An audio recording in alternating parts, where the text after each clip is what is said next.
चलिए खबरें विस्तार से बता दो। गृह मंत्री से मुलाकात पर बोले हैं बृजभूषण शरण सिंह, मिलूंगा तो कुश्ती संघ पर बात नहीं होगी। बृजभूषण ने क्लियर कर दिया कि वो मिलेंगे गृह मंत्री अमित शाह से तो कुश्ती संघ पे बात नहीं होगी। मैंने कुश्ती संघ से संन्यास ले लिया है। बृजभूषण शरण सिंह जो कि WFI के अध्यक्ष रह चुके हैं और उन्होंने ये कह दिया है कुश्ती संघ से अब कोई लेना देना नहीं है उनका, और गृह मंत्री अमित शाह से वो मुलाकात करेंगे तो कुश्ती से जुड़ी हुई कोई भी चर्चाएं उन दोनों के बीच में नहीं होगी।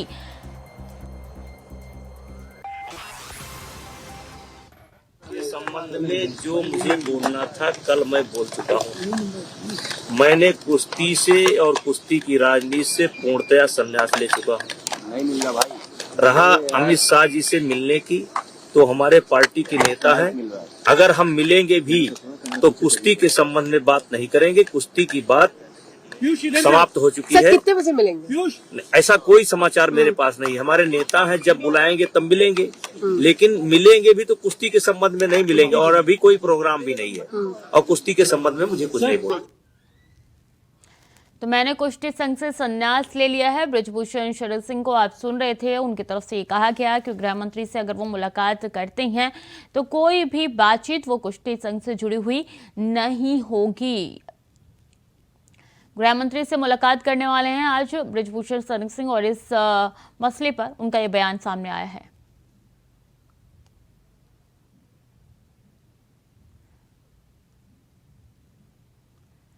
अजय चौहान दिल्ली से हमारे साथ जुड़ चुके हैं। अजय, साफ तौर पर बृजभूषण ने कह दिया है कि अब उनका और कुश्ती का कोई लेना देना नहीं है, इसका मतलब क्या निकाला जाए? देखिए, कहीं ना कहीं जैसे कि बृजभूषण साफ साफ कह दिया है, जिस तरह अभी 3 दिन पहले चुनाव हुआ था और उनका जो संजय सिंह को अध्यक्ष बनाया गया था, लेकिन उसमें बयान आ रहा है कि जो संजय सिंह है वो बृजभूषण खास दोस्त है, रिश्तेदार है, लेकिन साफ किया कि ना तो मेरे दोस्त है ना मेरे को रिश्तेदार है। अब वो ट्रेडिशनल खेल मंत्रालय जाना है, लेकिन जिसने निर्मला से मुलाकात की उसके बाद अब अमित शाह से मुलाकात करेंगे। उन्होंने साफ साफ कहा कि मुझे कुश्ती से कोई लेना देना नहीं है, ना ही फेडरेशन लेना, WFI से लेना है, मुझे सिर्फ राजनीति से लेना है, क्योंकि अब 2024 का चुनाव नजदीक आ रहा है। 2024 की तैयारी को लिए तैयारी की जा रही है। जब भी पार्टी बुलाएगी मैं उनसे बात करूंगा, लेकिन कुश्ती के बारे में इस चर्चा पे कोई चर्चा नहीं की जाएगी। तो कहने के साफ कह दिया है बृजभूषण ने कि अब मुझे खेल से कोई मतलब नहीं है, जो मेरी एकेडमी है वो चलती रहेगी, लेकिन मैं इस समय जब मुलाकात करूंगा तो इन चीजों पर कोई भी चर्चा नहीं करूंगा, सिर्फ चुनावों पर मेरा फोकस है। अब पार्टी जो आदेश देगी मैं वही करूंगा। कब उनकी मुलाकात होने जा रही है और किस बात को लेकर दोनों के बीच में ये मुलाकात होने जा रही है? क्या बातचीत मानी जा रही है कि होगी उन दोनों के बीच में? बिल्कुल छुट्टी। देखिए, बीजेपी की इस समय जो 2024 की तैयारियां हैं वो लगातार जोरों पर है और सांसदों को आदेश भी दिया गया है कि अपने अपने क्षेत्र में जाकर के कार्य करें, वहाँ की जो कमियां उसको पूरी करें। तो हो सकता है कि अब जो रणनीति बनाई जा रही है, क्योंकि बीजेपी हमेशा रणनीति बनाती है, किस समय किससे बात करनी है उस समय उसी को बुलाया जाता है।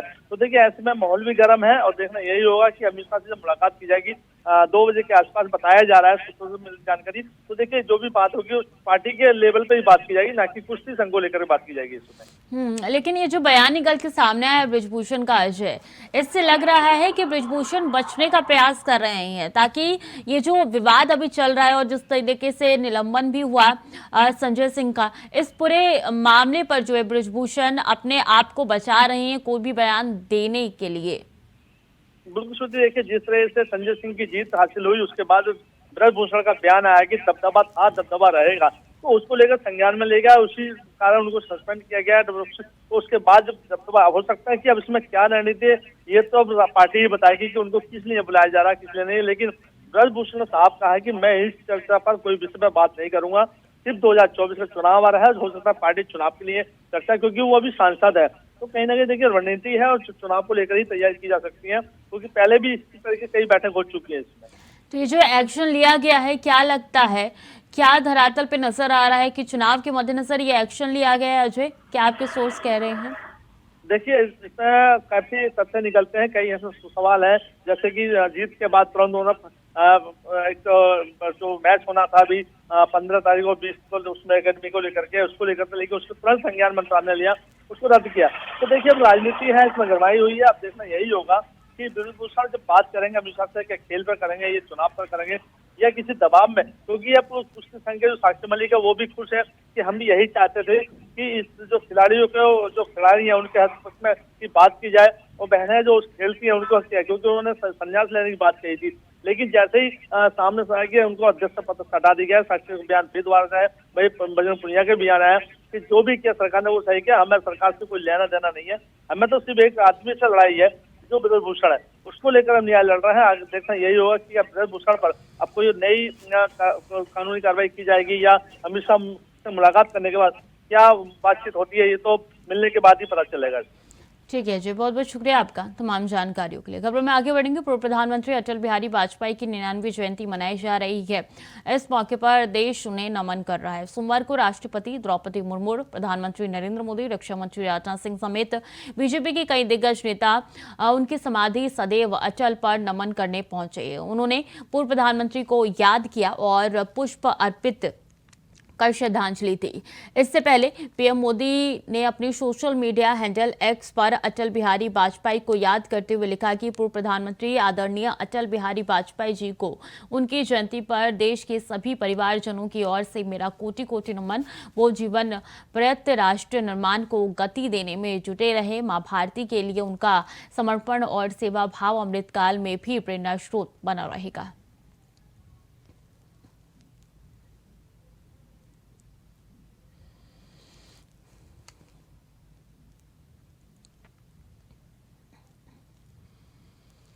देश के पूर्व प्रधानमंत्री अटल बिहारी वाजपेयी की जयंती के मौके पर उत्तर प्रदेश के मुख्यमंत्री योगी आदित्यनाथ ने उन्हें याद करते हुए नम्र श्रद्धांजलि अर्पित की। इस दौरान योगी कैबिनेट के मंत्री समेत कई दिग्गज नेता मौजूद रहे, जिन्होंने पूर्व प्रधानमंत्री और उनकी 99वीं जयंती पर श्रद्धांजलि दी।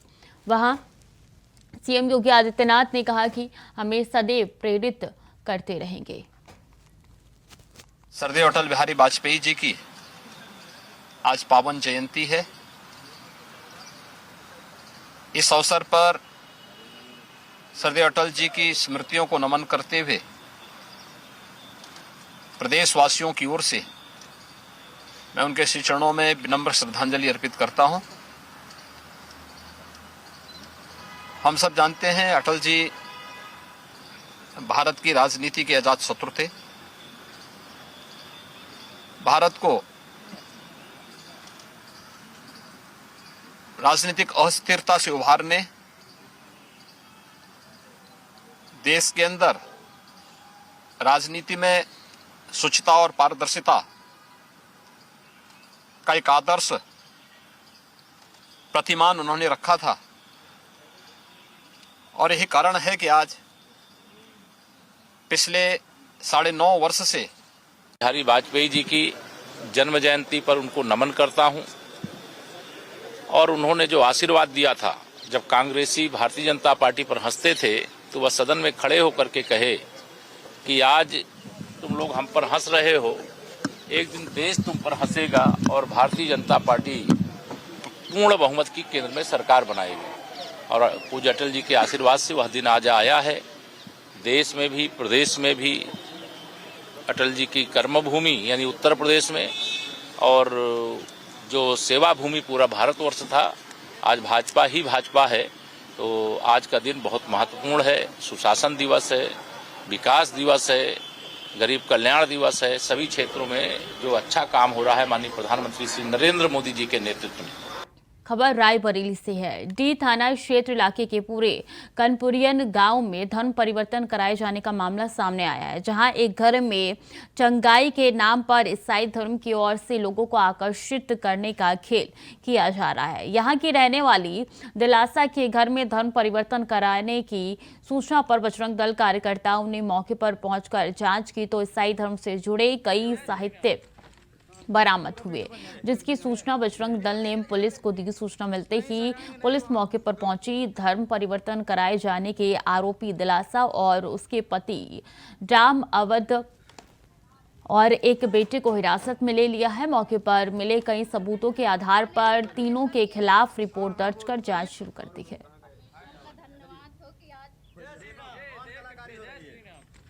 थाना डी के अंतर्गत लुधवारी का मजरा है पूरे कनकुरियन, जहां पर आज सुबह धर्मांतरण की सूचना प्राप्त हुई। सूचना पर पुलिस मौके पर पहुंची। जांच पड़ताल की। वादिनी रुना देवी की तहरीर पर थाना डी में सुसंगत धाराओं में 3 व्यक्तियों के विरुद्ध अभियोग पंजीकृत किया गया है। अग्रिम विधिक कार्रवाई प्रचलित है। राजू तिवारी ज्यादा जानकारी के लिए जुड़ चुके हैं। राजू, कैसे ये मामला संज्ञान में आया, उसके बाद क्या एक्शन लिया गया, क्या कार्रवाई? बिल्कुल बता दें, पूरा मामला रायबरेली जिले के डी थाना इलाके का है, जहां पर लंबे अरसे से बताया जा रहा है कि ये धर्म परिवर्तन का ईसाई मसीहियों के द्वारा कार्य किया जा रहा था। हालांकि पूरे मामले की जानकारी तब हुई जब स्थानीय लोगों की सूचना बजरंग दल वालों को दी गई, तो बजरंग दल के कार्यकर्ता वो घटनास्थल पर पहुंच गए और वहां देखा गया कि चंगाई के आड़ में कहीं न कहीं ये धर्म परिवर्तन कराया जा रहा था। लेकिन जिस घर में धर्म परिवर्तन का खेल खेला जा रहा था, उस घर में देखा गया कि जो ईसाई मिशनरी के कागजात होते हैं, जो उनके धर्म के ग्रंथ होते हैं, बाइबल वगैरह है, वो भारी मात्रा में वहां बरामद किए गए और लोग भी वहां काफी तादाद में जमा हुए थे। आपको बता दें कि इस प्रकार की जब जानकारी बजरंग दल के कार्यकर्ताओं द्वारा स्थानीय पुलिस और प्रशासन को दी गई, तो घटनास्थल पर सूचना मिलते ही स्थानीय पुलिस पहुंच गई।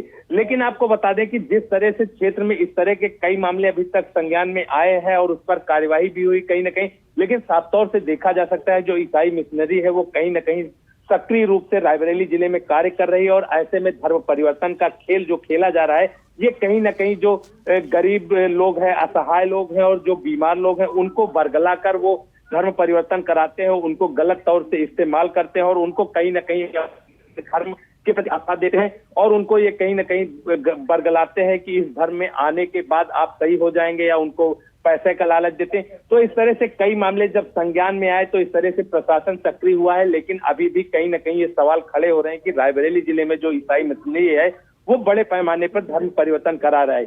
लेकिन आपको बता दें, जैसे ही पूरे मामले की जानकारी स्थानीय पुलिस को हुई, पुलिस ने घटनास्थल पहुंचकर 3 लोगों को हिरासत में लिया है और तत्काल 3 लोगों के विरुद्ध FIR दर्ज कर आगे की विधिक कार्रवाई में जुटी है। वहीं आपको बता दें, क्षेत्राधिकारी वंदना सिंह का कहना है कि पुलिस को जैसे ही सूचना मिली, पुलिस घटनास्थल पर गांव पहुंच गई और 3 लोगों को हिरासत में लेकर तीनों लोगों के खिलाफ FIR दर्ज की है।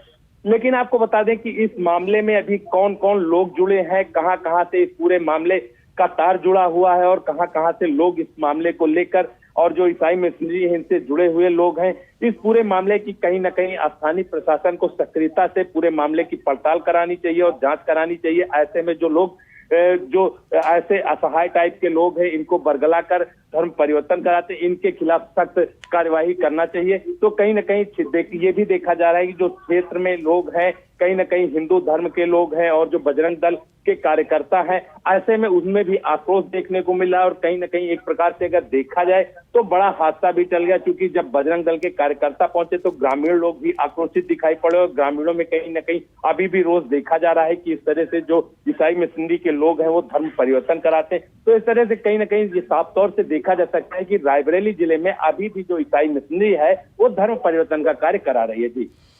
ये बताइए राजू कि अभी तक कितने धर्म परिवर्तन हो चुके हैं? बिल्कुल, आपको बता दें कि रायबरेली जिले के ऊंचाहार कोतवाली क्षेत्र में एक मामला सामने आया था, जहां बड़े बड़े पैमाने पर धर्म परिवर्तन का खेल खेला जा रहा था। वहां भी RSS और ये बजरंग दल के कार्यकर्ताओं की सूचना पर पहुंची पुलिस ने वहां भी लोगों को हिरासत में लेकर कार्यवाही की। बिल्कुल, अब देखना होगा आगे की कार्रवाई क्या कुछ होती है। बहुत बहुत शुक्रिया आपका तमाम जानकारी के लिए राजू।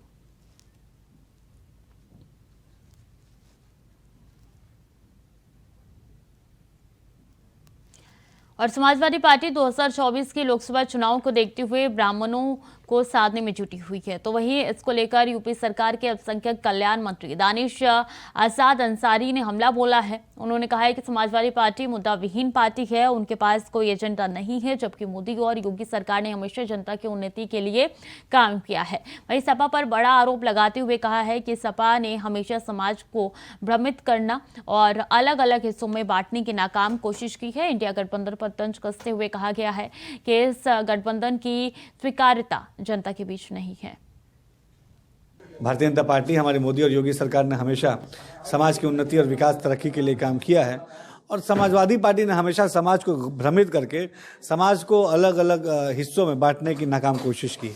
2024 में जिस तरीके से प्रधानमंत्री मोदी जी ने देश के विकास को सुनिश्चित किया है, निश्चित तौर पर पूरे देश में एक मत और एक स्वर में फिर से 2024 में तीसरी बार मोदी सरकार बनाने का सबने मन बना लिया, सबने ठान लिया है। लेकिन समाजवादी पार्टी जो है बार बार नाकाम कोशिश कर रही है और बार बार उसको विफलता हासिल हो रही है। जनता अपना साफ और स्पष्ट संदेश दे रही है कि उसको अपनी मोदी सरकार पे केंद्र की पूरा भरोसा है, उत्तर प्रदेश की योगी सरकार पे पूरा भरोसा है।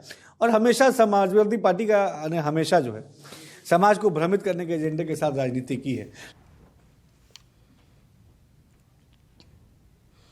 और कौशाम्बी में पुलिस ने रविवार की शाम ऑपरेशन अवैध शराब अभियान चलाया। इस दौरान चिन्हित 57 शराब के अवैध ठिकानों पर पुलिस ने दबिश देकर भारी मात्रा में रिकवरी की है, जिसकी जानकारी देते हुए एसपी ब्रजेश श्रीवास्तव ने बताया कि कार्रवाई के दौरान 298 लीटर अवैध शराब और भारी मात्रा में लहन बरामद किया गया। वहीं कार्रवाई के दौरान 1.5 दर्जन लोगों को भी गिरफ्तार किया गया है, जिनके खिलाफ रिपोर्ट दर्ज कर पुलिस ने आगे कार्रवाई शुरू कर दी है।